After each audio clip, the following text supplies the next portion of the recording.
On the fucking Jay Leno show. Johnny Carson. All right. What's up, everybody? I'm Filipe Santos, and today we have a special guest here, Jamie Knott. Welcome, Jamie, to the show. Thank you, brother, for having me. Absolutely. This is podcast 00001. And, today, I've known Jamie for a little over a couple years right now, and we were just gonna get into it. We've developed a relationship.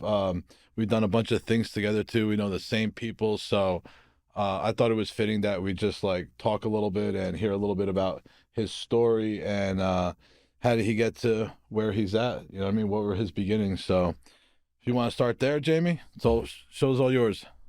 Thank you, brother. First of all, it's a honor, privilege, and pleasure to sit next to you and chop it up a little bit. You know all about chopping it up, brother. But how should we start? Well, I come from humble beginnings in Baltimore, Maryland. Normal childhood. If everybody in your family is a drug addict and alcoholic, then it's quite normal. If not, then I feel bad for you.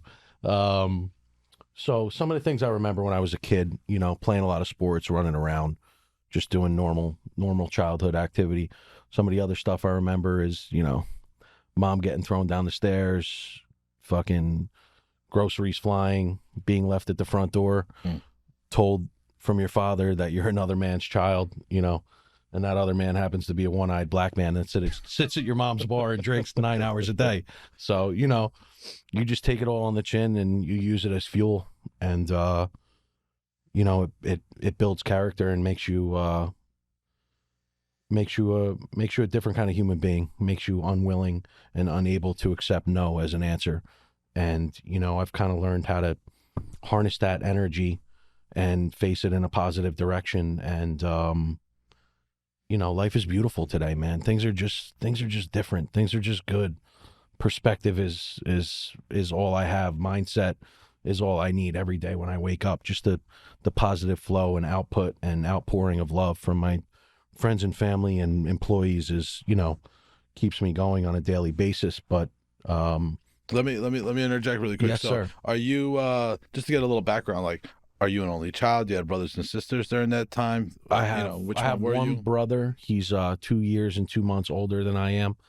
And no, you pinpoint 2 years and 2 months. My mom always said that, so it's just something that stuck with me. And 28 days. There's some other shit that stuck with me that my mom said too, but we'll dig into that a little bit later. My mom worked 2 jobs as a kid. She owned a bar, which is where I grew up. Mm-hmm. It was called Lush's. It was next to the Cross Street Market. And, I became what I knew as a kid. I became a fall down drunk probably by the age of 14. Yep. The first time I picked it up. I actually was at a meeting last night talking to some childhood buddies, and my neighbor ended up sharing last night. He told his story of experience, strength, and hope. And it was the first time I had ever been to that meeting. And I see this kid every day of my life. It's just, there are no coincidences in this world. And it's exactly what I needed at that moment in time. But, my brother had a little bit of a rough go, as we both did. He is gay. And in 1985 in Nutley, New Jersey, being gay was not easy. Shit was very hard. Yeah. Coming from Baltimore with an accent and, being a little bit different and all that jazz. But I'm going to back up for a second. And my stepfather was actually a bartender at my mom's bar. And while he was attending dental school, he was, making some spending money. Yeah. And that's how him and my mom met. Cool. And when he graduated dental school, he proposed to my mom, and we moved up to Nutley. They had a family practice in Belleville, Dr. Laloya. And, here comes the kid with an earring, driving a skateboard with a rat tail and a mohawk, at 8 years old. Like, look out, Nutley. You know what I mean? Started breaking So you fit right in. Oh, I started breaking windows and fist fights like day 2 of school, because as a kid, you don't know who you are or why you're angry or where it comes from. You just know you got a lot of passion. And I still have that passion today. But, like I said, I understand how and where to use it and where to point it. And that's, all positive and all good and all love. So, it's reciprocated at this point in my life. So when you moved into Nutley was around what, 85 you said, or something like that? I actually moved into Nutley 88. 88. That was from Baltimore straight from the city to the burbs. And how old were you? I was 8. You were 8. I was right? 8. So it was very drastic, very urban, very suburban. Oh, very mixed, very Italian. Correct? My wife's from there, so I'm not saying that. Super Italian, bro. Just like the floors were lined with pasta. A-E-I-O-U. If your name's not ending in a vowel, you don't belong in the town. That's it. It was Notto, Jamie Notto. So it was how like, even if you do fit in, going into a new school, new town, as welcoming as you think they are, you're still the odd person out. No doubt about it. Listen, I'm a chameleon, bro. I moved 7 times before I was 6 years old because my quote unquote sperm donor father used to stalk us, and he would break into our house, and it was a crazy scenario. And I didn't find out until later on that actually happened. I just thought it was normal to move all the time. Yeah. So I made new friends very easily and just fit in wherever I was. That was kind of my thing, which is, it turns out to be a bit of a coping mechanism. Yeah. But when you're a kid, you're like a glass of water, bro. You just go with the flow. It was kind of easy for me. And I always played sports, and I'm somewhat handsome. So, So you knew how to mingle and move. Yeah, right? I had to read the room and where to go. I made it happen, and honestly, sports were the way in for me. I was always good at baseball, basketball, and football, so it was just easy to people that do the same thing as you and hang out. That's it, brother. You fit in. You find your people and you fit in, and then you find your other people and you fit in with them. Adjust. So it was a positive experience as I remember it. Looking back on it, I don't know if I changed my mind about that at some point in my story or on my timeline, but I feel like life now is all about perspective. That's just the way I live my life daily. And if I look back on my timeline and it's linear, and I go back to a memory in my mind, I can change it, and I can affect every memory from that point, and realize that everybody around me did the best they could with what they had, and my mom wasn't around a lot. So my grandmother raised me in Baltimore, really and truly, which is kind of how I got my start in the culinary industry. My grandmother was always cooking. I have a ton of cousins. Mm-hmm. There was family always at her house because she was the babysitter. And the mom, really, we call her my mom. My mom is, that's her name. She's my mom's mom, but she's everybody's mom. So let me interject really quick before everybody. Some people might not know your background, right? So Jamie's a very well-known chef over here in New Jersey, New York, tri-state area, right? We could say that. Yeah, we could. And how many restaurants do you have right now? I have 4, and I'm working on number 5, which should be open in June. So about 60, 70 days. And then you have 6, 7, 8, 9, 10 lined up too, right? Right behind that. It's just a matter of you and I finding the location. That's it. The concepts are endless in my mind, know? So now that we have that, like what he does, so like, cool, let's talk about your grandma and the cooking. And so my grandmother always had 2, 3, 4 pots on the stove. She was famous for her crab soup and her crab cakes. And, Maryland is crab central, Baltimore specifically. She actually was the chef at an underground casino. You call her chef, quote unquote, I guess my whole family lived on the edge. I don't, it's just what I was used to. It's the way you come up and you get used to it, and it's kind of just commonplace. But what I really got from my grandmother was like this sense of like home, and cooking was home for me. It was a solace. It was a way to, kind of just let everything out and focus on one thing and making other people happy. And after years of therapy, I came to realize that I'm good at making other people happy, because I think some way in turn it makes me happy, and we all fight our own demons. But self-worth and confidence were something that I really fought with my whole life. Believe it or not, it probably doesn't seem that way, but you never know what somebody's going through in their own mind, because they can project an image or their words say something else or the way they carry themselves. But really and truly, it was abandonment. And I remember being 4 years old, where my dad comes and to pick me and my brother up, but he only takes my brother, and he looks me dead in the eyes and he's like, you're not mine. Yeah. And if I could see him right now and he was standing in front of me, I would thank him for that, because there's this fire inside me that I don't know exactly where it comes from, but nobody can put it out. It's unextinguishable.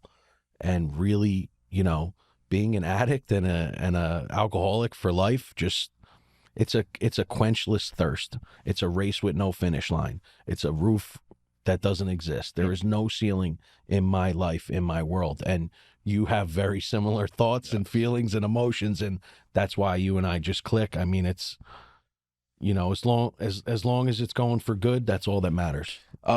So like, just because you brought up like being an addict and alcoholic, right? And obviously the same for me. Like most people think it's the substance, like, you know, it's heroin, it's alcohol, it's pills or whatever. Like addiction has nothing to do with it. That's just like the outcome of it. That's what happens, right? So like what happens is like when we abstain and we no longer do those things, there's still something inside of us that needs to get filled, whether it's our spirit, whether it's fulfillment, whether it's the thoughts in our head that need to expel and stuff like that.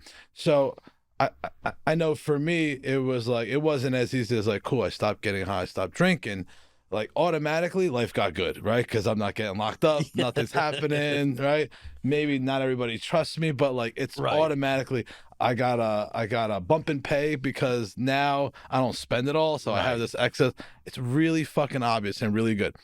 After a while though, it takes a couple things. It's like I have to learn how to sit with myself. I don't have what I thought were coping mechanisms of getting high, of using drugs, of like, how do I get these thoughts out, right? So like I had to learn that. And then I had to learn also how to use what I have. Like I used to look at it as a crutch, like why me? Why do I have this disease of addiction? How come my cousin is a fucking, you know, went to Ivy League schools and lives in Franklin Lakes and all this shit, runs a bank, and I'm like, why? You know what I mean? And it was always like, why does shit happen to me? And again, mindset is like, it changed when it was like, cool, it's happened for me, right? It's what I do. It's the biggest asset I have. Like we have our story, and I think it also drives us and our passion to do whatever we do. 'Cause I don't know about you, but I was a great fucking junkie. I was phenomenal at getting high. Like day and night for years, I knew exactly how to do it. I knew what to do. I wasn't folding. I wasn't like, well, today I'm going to be off. You know what I mean? Unstoppable. Vacations, I knew how to pack that shit. I knew how to, you know what I mean? I could smell it in the air. Do you want to get into that? Right? I was just like phenomenal at it. So cool. I don't do that no more. And it's not, people think like you have to replace one addiction with the other, right? That's substitution. I didn't do that. I just didn't know what my purpose and drive and passion was, right? Even though there's certain things I wanted to do. And I think similar to you is like my fulfillment comes in this and talking to other people and helping other people and sharing our story. That's kind of the emphasis behind this. And not to say like, hey, helping other people gets me out of me, right? Because that's never the solution either. But like, I do feel good about it, especially when there's no motive behind it and you're just genuinely, you know, like just talking openly and everything. There's something that, and I think is attractive too. I think people see the honesty in it and want to participate in whatever it is that's going on. You know? I couldn't agree more. And for me, it's like your spirit shining through when you help another human being that's been through or going through what you used to have to go through, the trials and tribulations, and you show them like there is a better way. Yep. Look at us. You know, you said life got instantaneously better. It did. Mm-hmm. God bless. I mean, it got better because we cleared the cobwebs a little bit and got back to who we were and found out what makes our soul sing, you know? And for me, that was just cooking, and it was a solace. It was something that I could truly do and not think about anything else. And I threw myself into it. It's funny because I never drank at work. I never did drugs at work. Mm. But as soon as my shift was over, Daddy went hard, you know, in the paint. You know the deal. Whatever you're doing, you're going as hard as you possibly can. It doesn't matter what it is. Like you said, it's not about the drugs. It's not about the alcohol.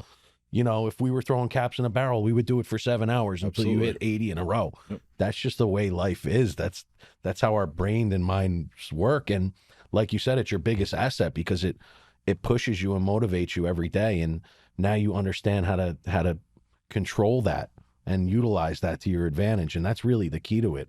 And I felt the same way, brother. Like, why me? You know, the first time I went to rehab, I was 18. And I'm like, I'm not done, bro. I'm not even legal fucking age. Are you kidding me? And I was thinking this shit in rehab, like there for 9 months, doing push-ups, laughing, fucking, just living life. I had a great time.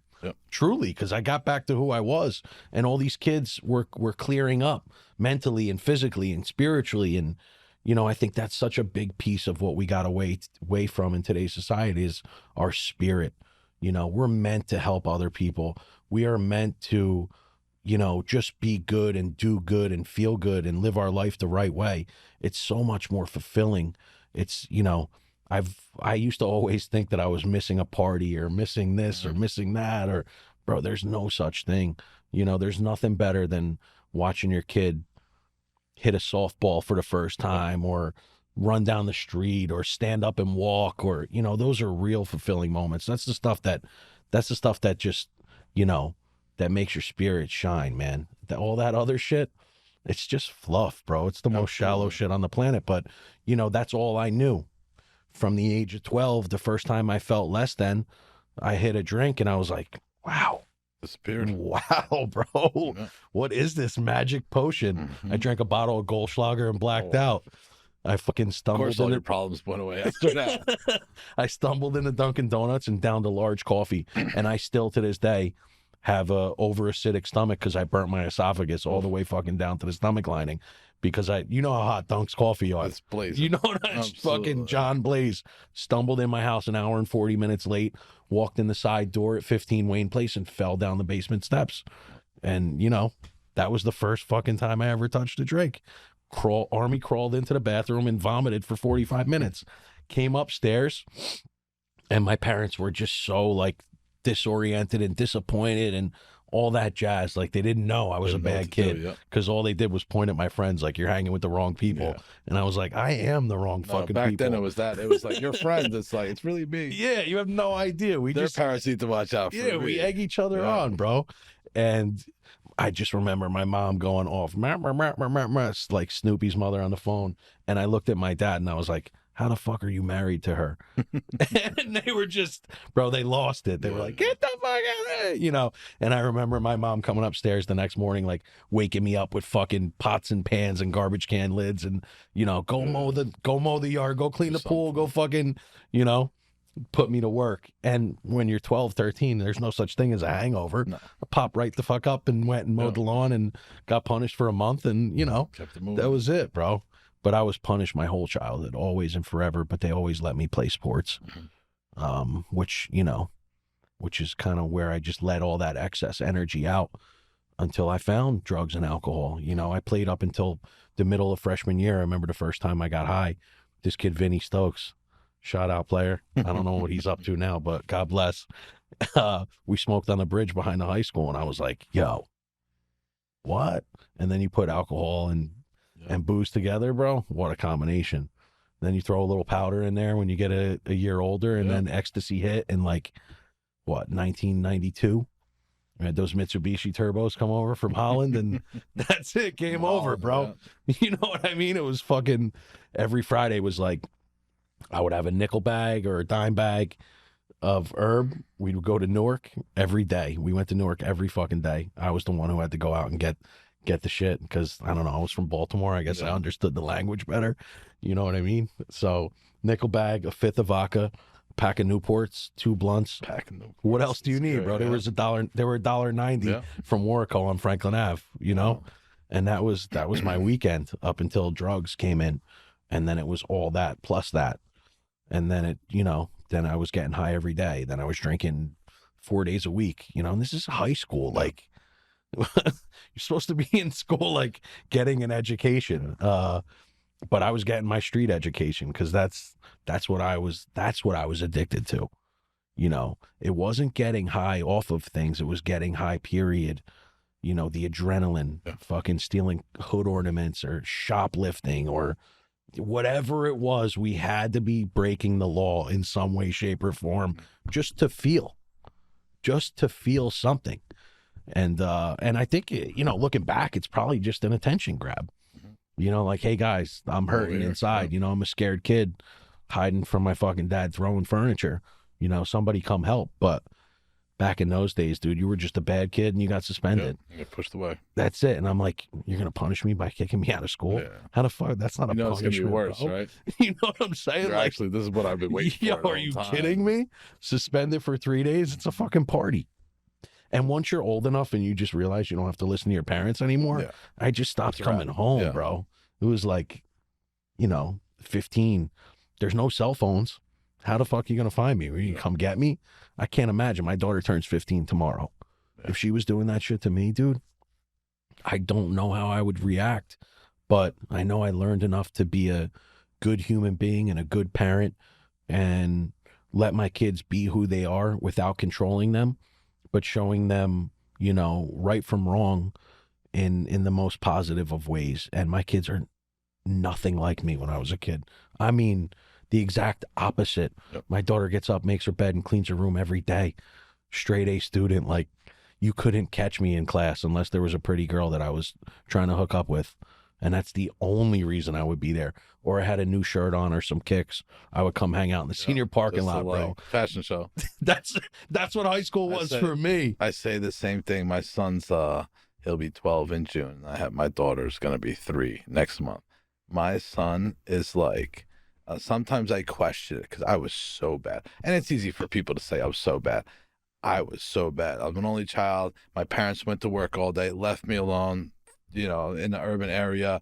I just got into trouble. I needed attention all the time. I didn't get it from my parents, not maliciously, but just like they just weren't around. So I got it from older people, and I did a lot of stupid shit, stealing this, that, whatever, burning stuff.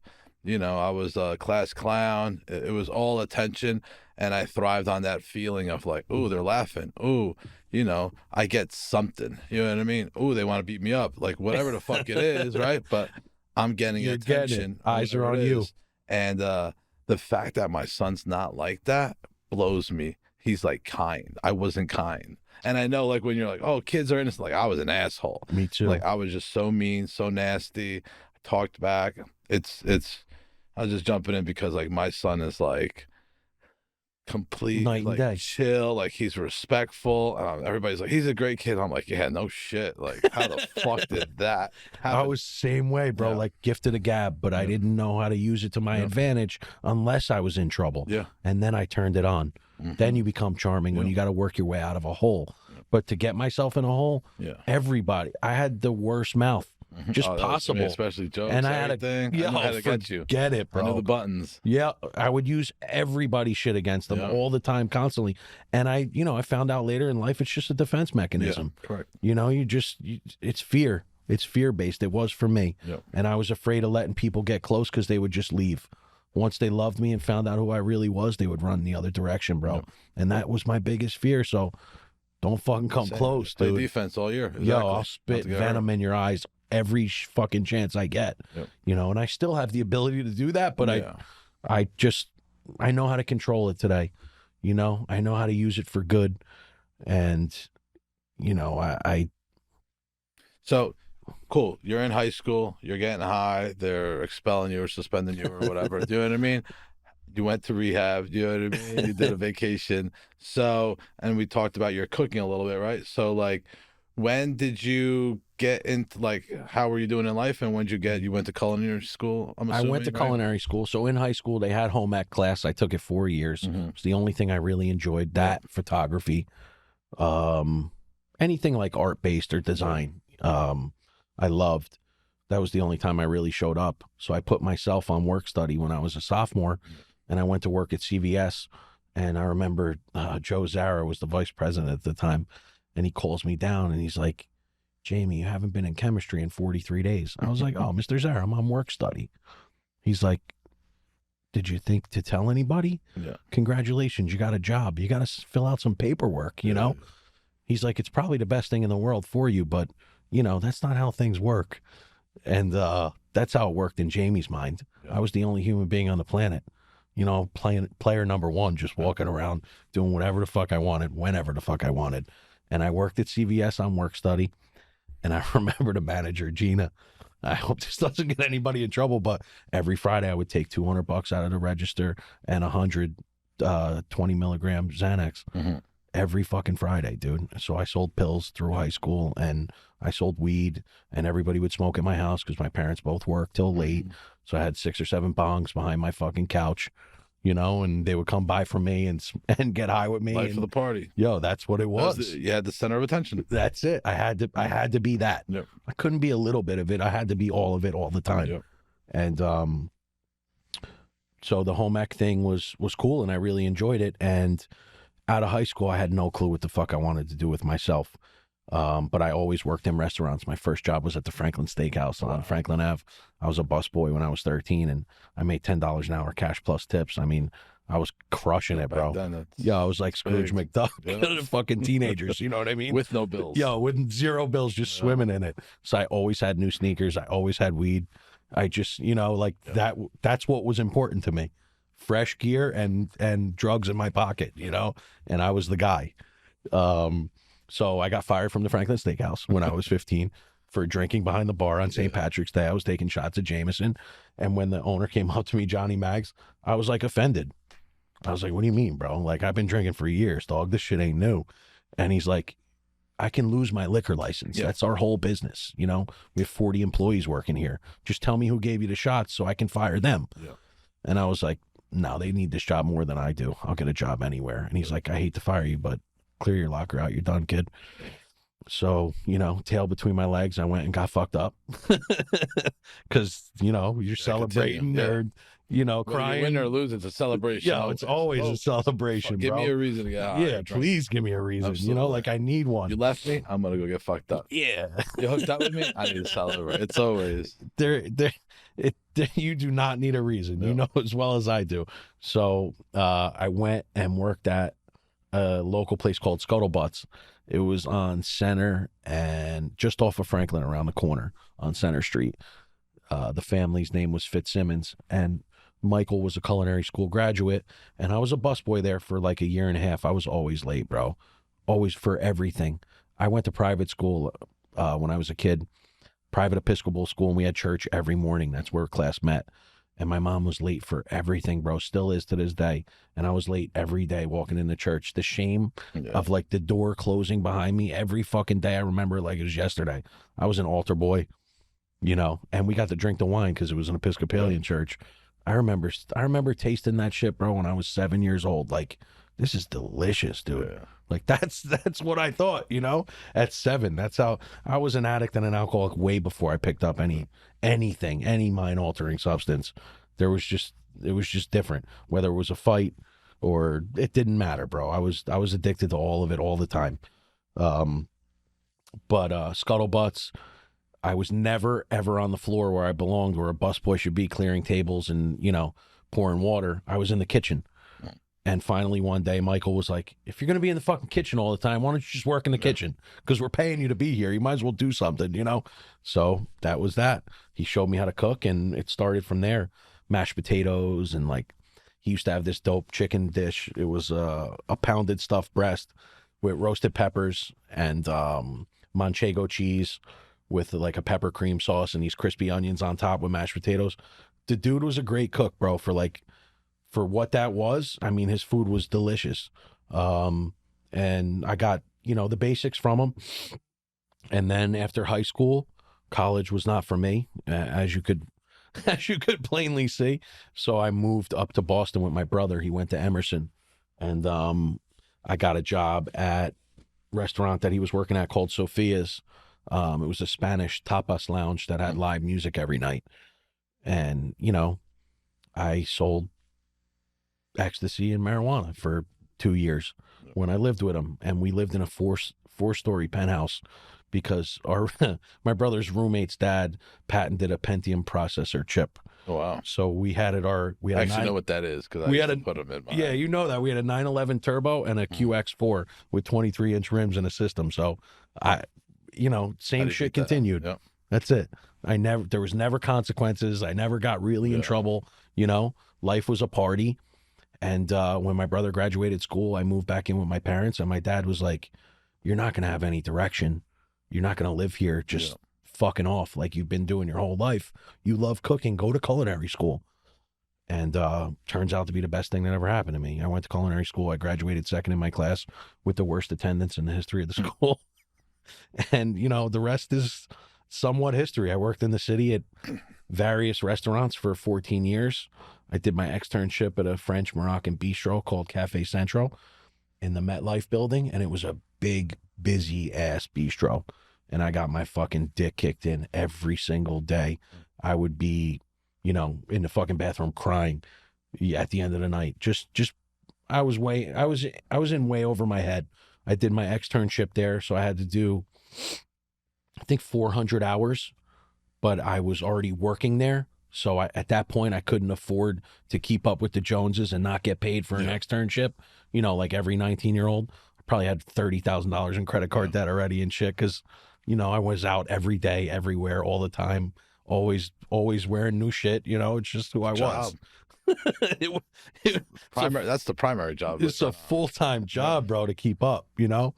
And tremendous experience, really, truly tremendous. My chef's name was Frank Delatrain, and he was born in Italy and grew up in France, and went to culinary school in Switzerland. The guy was just a fucking mega talent, and he took me under his wing, and I really actually listened and learned. And when I left there, I was like a cook that could stand up in any kitchen. But he would break my tools, throw them in the garbage, call me a piece of shit, you know, tell me what he really thought about me, because I still didn't take it seriously.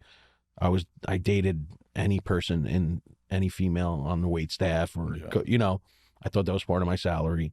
And I fucking went out with them every night. We partied every night. And then I would drive home, drive into school. Every day I had fake ID. My brother was older, so you know, I had a duplicate license. You know the deal with that. $5. It was a real a real New Jersey driver's license. In fact, later when I got a DUI, I fucking got arrested as my brother, and I had to tell them like halfway through booking, like, it's really me. Yeah, surprise. It's Jamie, not Eric. And at that point, he had already moved to Baltimore. I think it was pretty wild. But from Cafe Centro, I jumped around a little bit. I actually got fired because I was late, just constantly late, bro. It was like my MO, you know, like my time was more important than everybody else's. And, you know, that paints a picture of the way I thought and the way I approached everything, that my time's more important, that I'm more important, that, you know, the buck stops with me and the party starts when I get there. You know, that's how I thought about everything in life. And my feelings were really hurt, bro, when I got fired, because I loved Frank, and he let me slide 50 times, dude. Legit, no joke. Because I was coming from school 90% of the time, you know? And he knew when I wasn't on the weekends. He's like, you don't have class on Saturday. Why are you fucking 25 minutes late every Saturday? Why can't you just be on time? And his boss, Peter Weiss, tried to fire me 100 times, literally. And Frank just protected me every time. And then they finally transferred me to Brasserie 8.5. on 57th Street. And my second day of work, I was late, and the chef's like, deuces. He's like, Frank told me you were late all the time, and I told you before you even started, bro. You're late, you're done. Second day of work, boom, got shit canned. And, you know, probably drank I'm sure. until I couldn't fucking see. I don't even remember it, but, you know, that's just the way it was. And I ended up working at Fascino in Montclair. Ryan DiPerzio's a Nutley graduate, fellow chef, super successful, close personal friend of mine. I would see him on the bus all the time. He worked at John George, and I worked at Cafe Central, and we would take the 1138 home, and I would see him, you know, 3-4 times a week. And I was like, whenever you're ready, bro, I'm ready. Let's do it.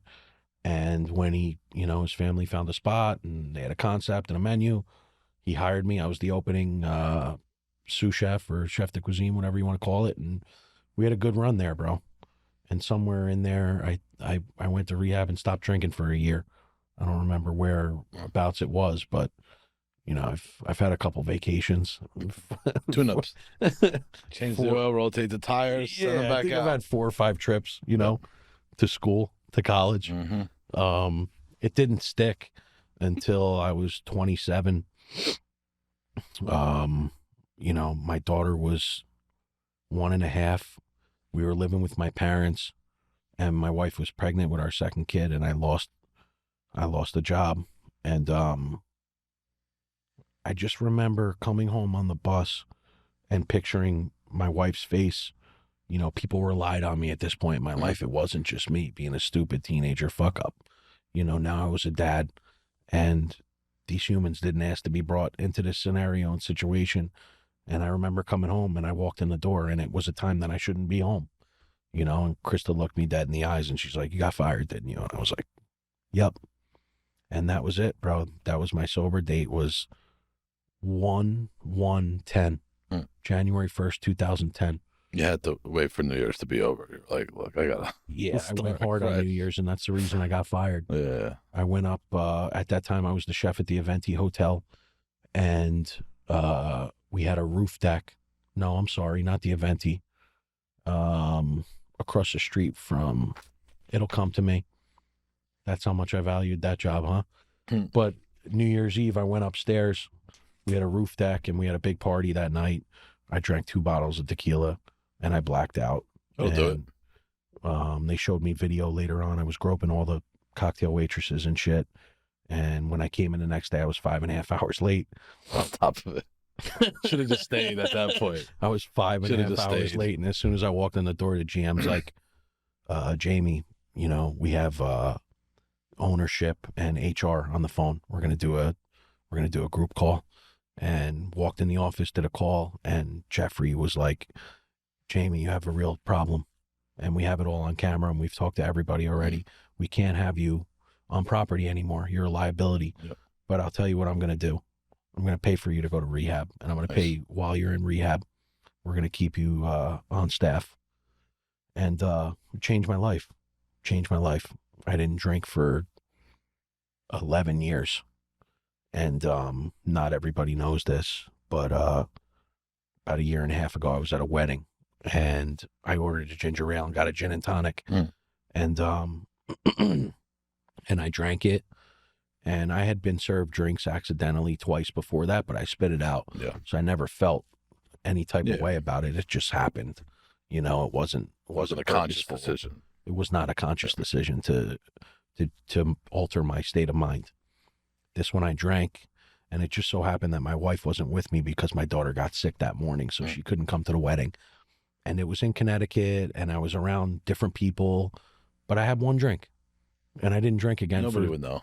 Nobody knew. Except I got in my car and drove home, but I knew, and the little demon inside me knew. And then 7 months later, I was in a similar scenario.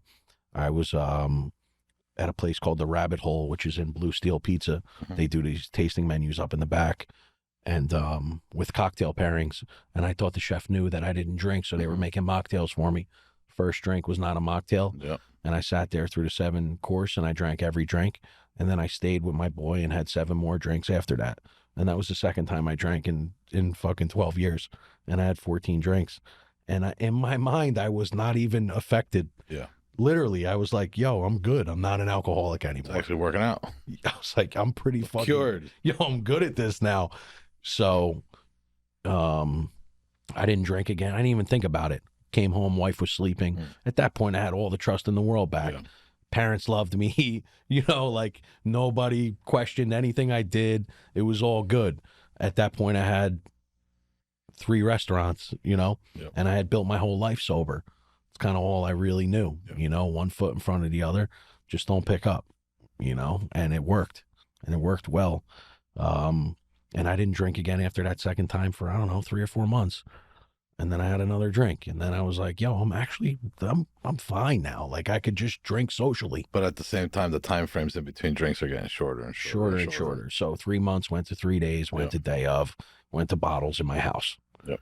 And that's very recently. I'm sitting here in front of you 22 days sober. Good, man. Congrats, thank you, brother. But it's hard for me to say out loud in this, because not everybody knows that. Yeah. But I went to a dark place real fucking quick.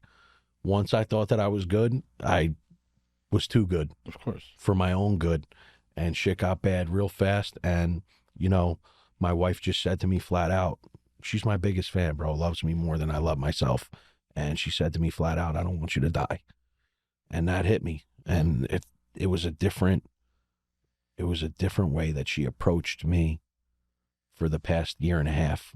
Finally, I came clean to her and told her what was going on, because, you know, sometimes in between the first drink and the last drink, I wouldn't come home for 3 days at a clip.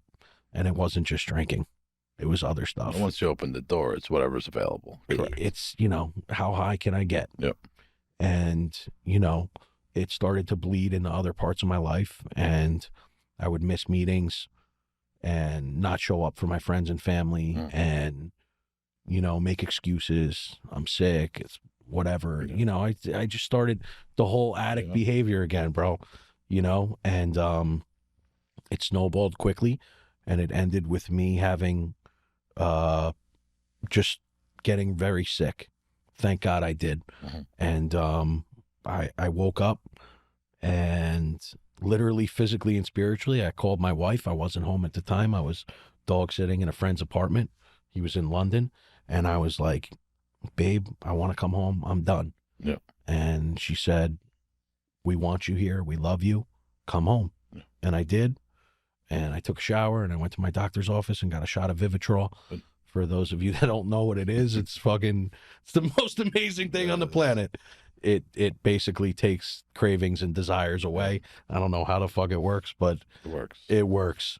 And I got that shot that day, and I went to a meeting, and I went to another meeting the next day, and, you know, I went to a meeting last night, and I'm just back, and I feel better than ever. And I'm truly blessed that my bottom was so high, and I didn't have to lose anything.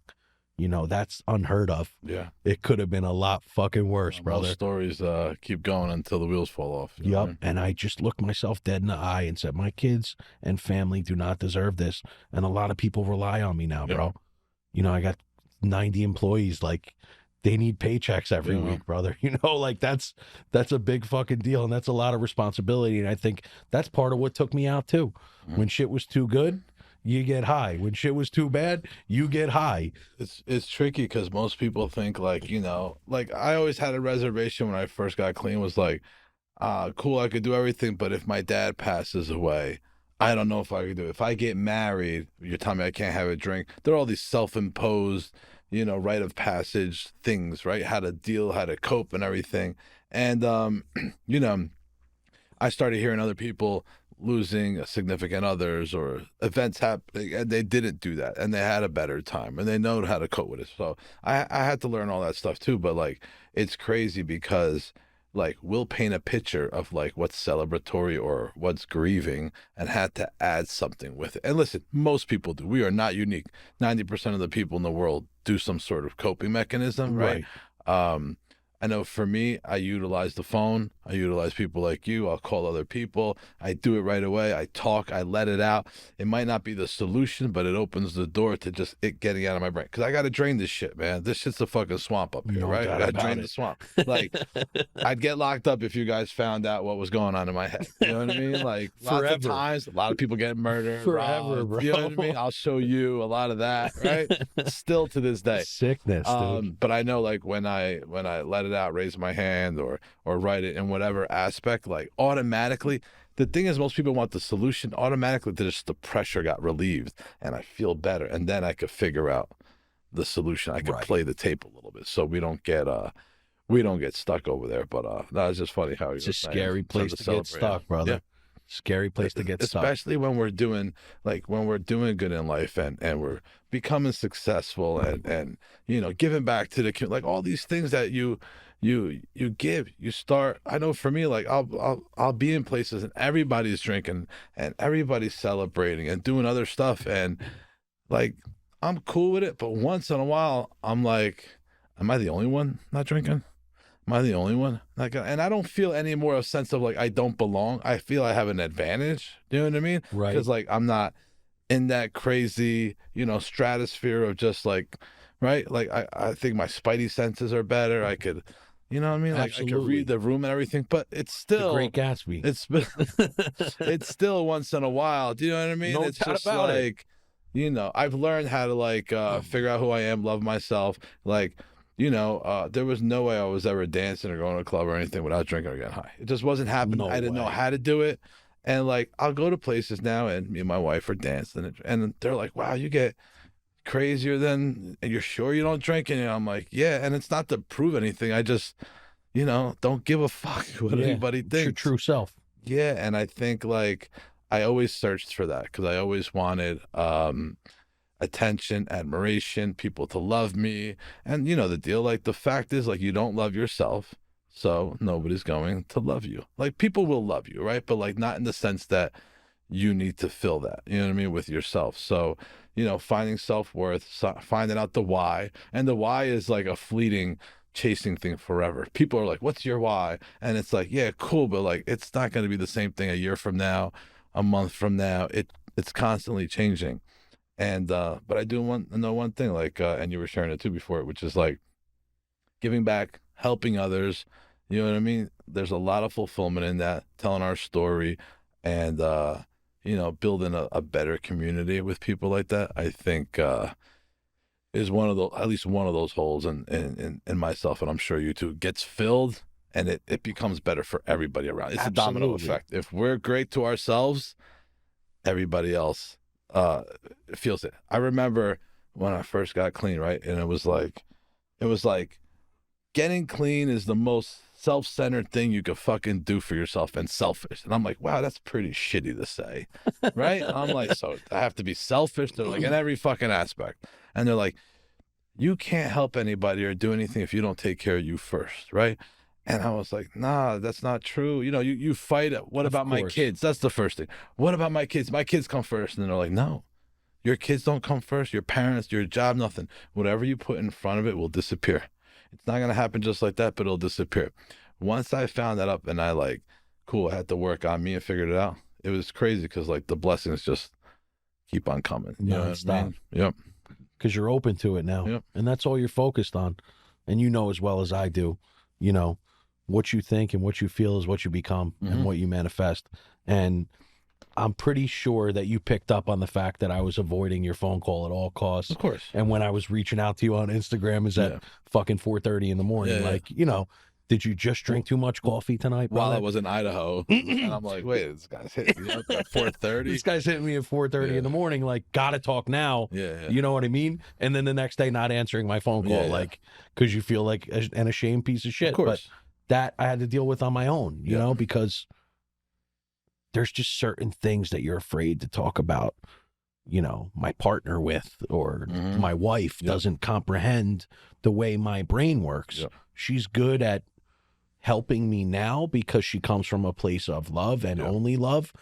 And through work in the program and therapy and just nonstop therapy, during the pandemic, dude, she had a therapist, I had a therapist, and we were going to marriage counseling. I mean, bro, a lot of time on your head. Bro, it was rough. I went from 1,000 miles an hour to 0 dead stop, and I'm not used to that. So I had to find a way to deal with myself, which is what you said before, and that shit hit home. When I first got sober, bro, I couldn't sit on the couch for 20 seconds and watch TV. No. I couldn't. Sit on my hands. Bro, I would shake out of I got to get the fuck out of here. I got to do something, bro. Yeah. I got to do something. So, that was actually a good thing that COVID actually pushed me to start a catering end of my business. So Saddle River Catering was born, which kind of, faded away after everything came back to normal. But, it showed me that I can start something on my own and make it great, which it's really hard for me to accept those types of things. I know, even looking back, I was talking to my therapist on Monday about it last Thursday. And I don't know, there's something about looking back and realizing that you've accomplished something. It's hard for me to visualize that stuff. I kind of take it in stride, like, oh, it's automatic. I have to do it. I really need to look at those things and start giving myself a little bit of graciousness, of, a little pat on the back's not a bad thing.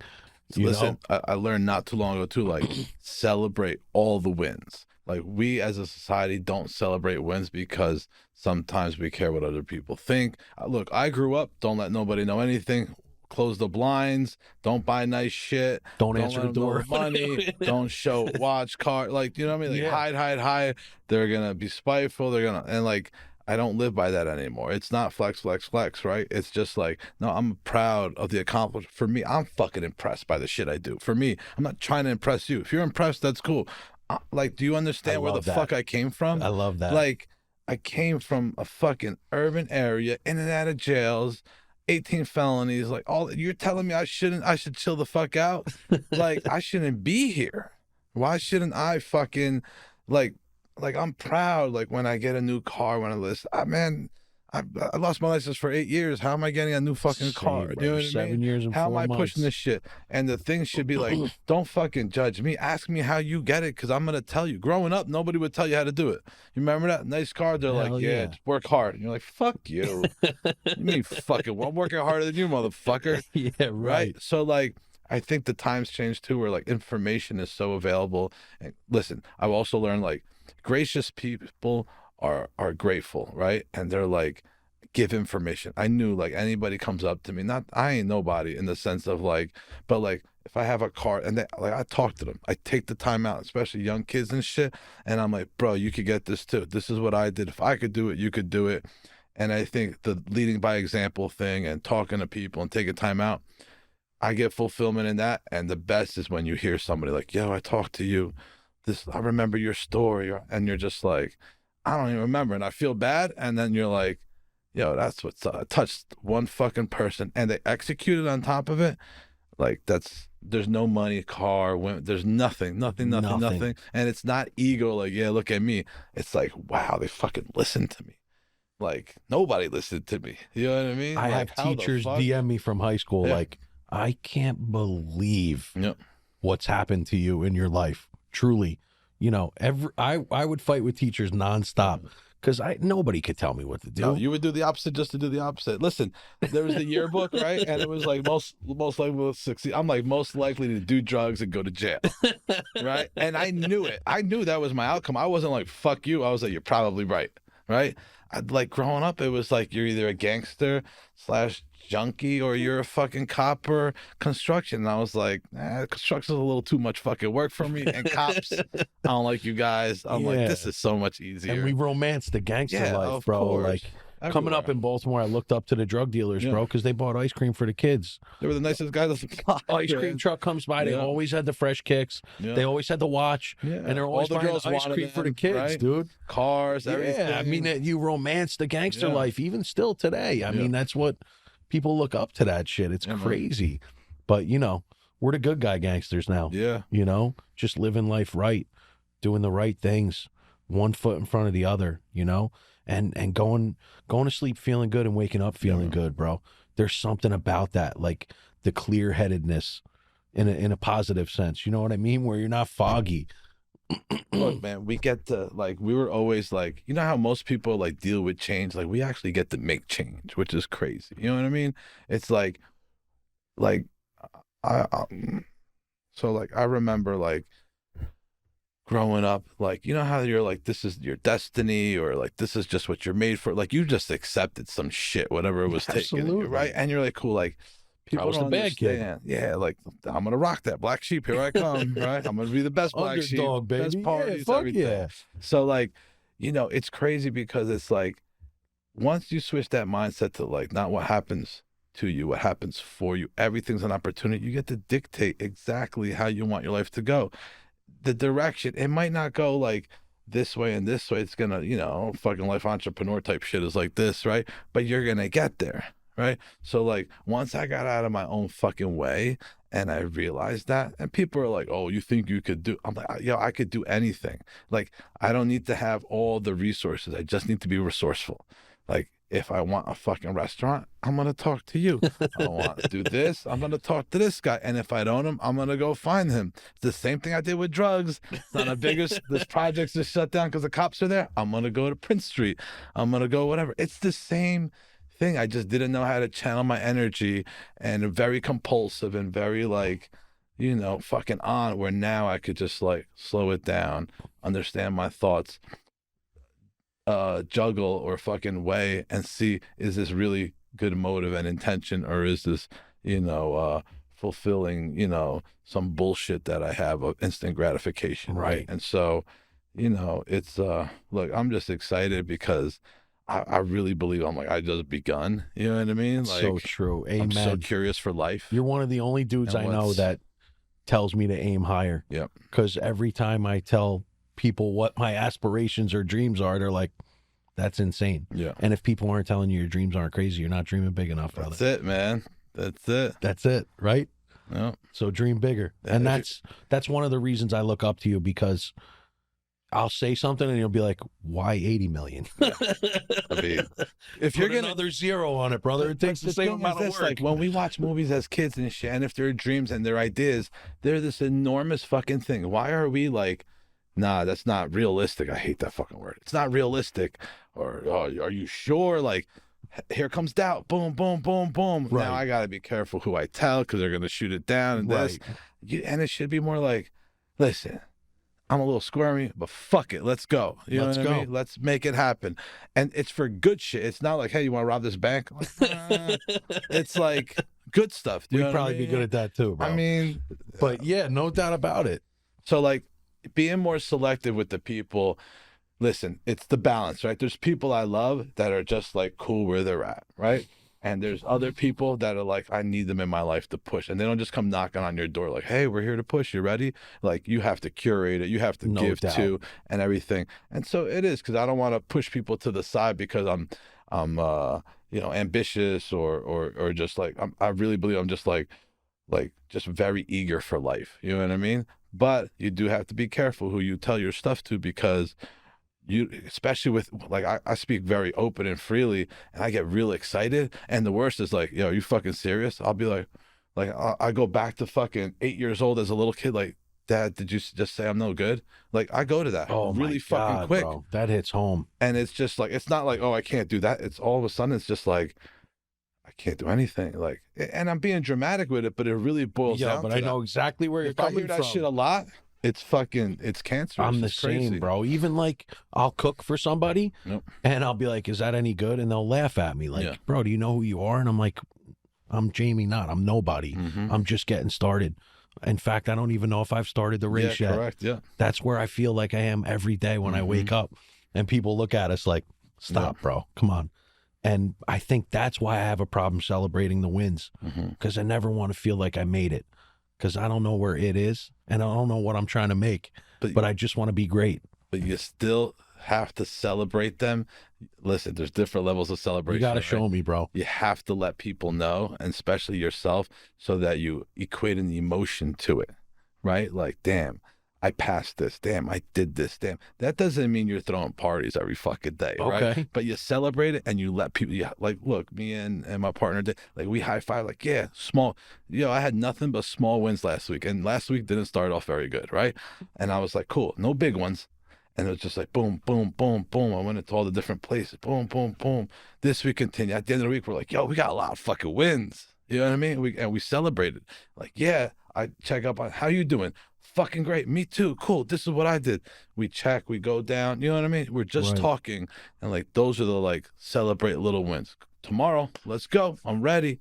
Now you have momentum. Now you're like, I guess I got to call you more. Cool. It goes both ways. You got to teach me, old wise man. I need to learn, brother. But that's why people like us need to spend time together and have conversations. Yeah, man. That's what this is about, right? Absolutely. It was a pleasure, bro. I don't know if our hour has come to an end. I'm sure he's scared to come in here, but I'm sure. What are you, 500 an hour, brother? Yeah, how many more therapists can I pay? After the first hour is fucking. Listen, thank you again for stopping by. You know what I mean? This is our first one. You know what I mean? I'm excited about the next one already, and also continue the conversation. I can't wait, bro. I look see what else you got lined up. So thank you, man. I appreciate it. My pleasure. Cool.